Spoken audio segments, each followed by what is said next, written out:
Il est avec nous, le maire de Saint-Gervais. Bonjour Jean-Marc Peyex. Bonjour. Et merci d'être avec nous ce matin sur Sud Radio au lendemain de cette très belle journée qu'on a encore vécue sur les routes du Tour. Et c'est loin d'être fini d'ailleurs pour votre commune puisque Saint-Gervais sert de camp de base. C'est important de le préciser pour les coureurs et la caravane jusqu'à mercredi. Ça doit être quand même une joie immense de recevoir le Tour de France dans ces conditions. C'est un grand honneur parce que c'est une des plus belles manifestations françaises et aujourd'hui au pied du Mont Blanc, on a reçu tous ces coureurs pour l'arrivée au Béthai avec un très beau avec un très très beau temps et aujourd'hui on a la journée de repos, donc ça va être magnifique. Demain le contre-la-montre dans les communes voisines de Passy et de Combloux, et après-demain ils partiront tous de Saint-Gervais puisqu'on sera ville départ. Ça sera mercredi, effectivement, pour prendre la direction ensuite de Courchevel. L'ambiance, elle était comment hier sur l'arrivée ? Écoutez, j'ai rarement vu une manifestation comme celle-ci. Nous avons accueilli le Tour en 2016, mais là, j'ai presque l'impression que c'était presque le double de ce qu'on a vécu. En 2016, c'était un enthousiasme populaire, c'était tranquille, paisible, complètement à l'envers de ce qu'on a vécu au travers des événements de ces dernières semaines, et on sent la ferveur des Français, des étrangers pour cette course, pour cette belle manifestation, pour ces sportifs, pour l'organisation d'ASO, et voilà, c'était vraiment magique hier. Vous l'avez dit, avec pas mal d'étrangers aussi sur place, tous les passionnés de vélo, ça doit parler un peu toutes les langues, quoi. Oui, c'est l'avantage du Tour de France, c'est-à-dire qu'on est sur une compétition internationale et on a des suiveurs de toutes les nations. Et nous, on avait aussi faire un Tour de France le plus propre possible, et on a ouvert nos remontées mécaniques pour que les gens ne prennent pas leur voiture. Et on a monté près de 9000 personnes en cabine pour en redescendre presque 6000 gratuitement. Oui, effectivement, et avec en plus une journée particulière, vous l'avez dit aujourd'hui, journée de repos, ça veut dire que voilà, les fans vont pouvoir un petit peu croiser de près, plus ou moins, les coureurs, quoi, leurs stars. Voilà, c'est une autre façon de vivre le Tour de France. C'est justement la vie du Tour de France, et non pas ils sont arrivés hier en fin d'après-midi et ils sont repartis.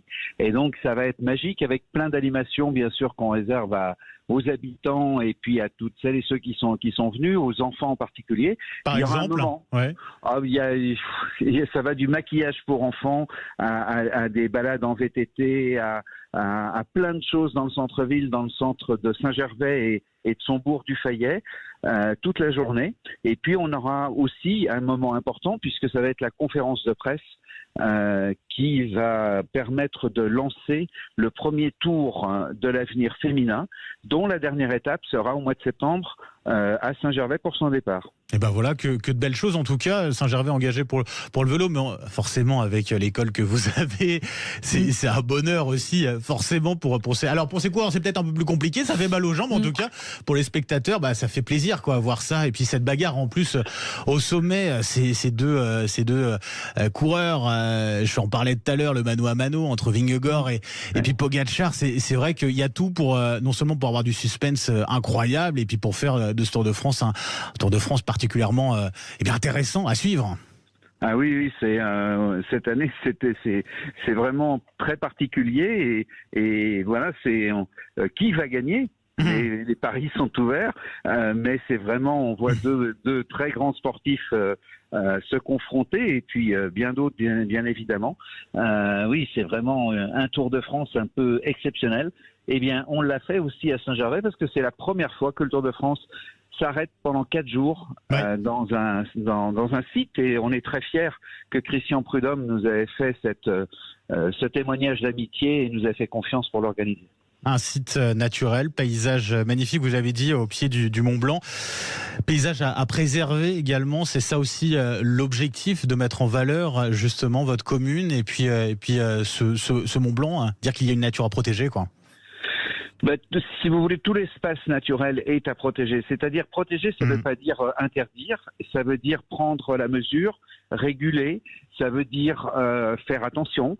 Il n'y a pas de règle, c'est-à-dire qu'on ne peut pas dire tel site, il faut s'arrêter à 10 000, il faut s'arrêter à 500. Ça va dépendre, c'est de la haute couture.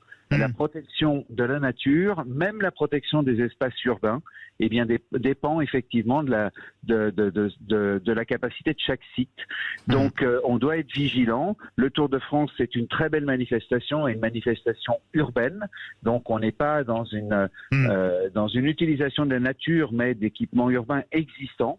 Et on l'a vu encore hier, les gens, tous les spectateurs sont capables de respecter les messages qu'on passe parce que on est exemplaire. Et à Saint-Gervais, au pied du Mont-Blanc, on sait défendre le Mont-Blanc contre pas vents et marées, mais même contre les quelques-uns qui parfois disent qu'il faut que ce soit la liberté pour tout le monde et qu'on ait le droit de tout faire au Mont-Blanc comme ailleurs. Merci Jean-Marc Peyex, maire de Saint-Gervais, donc camp de base encore du Tour de France jusqu'à mercredi. Profitez bien en tout cas de ces journées de festivités autour du Tour de France. Merci à vous. Merci beaucoup, merci, bonne journée à tous. Bonne journée.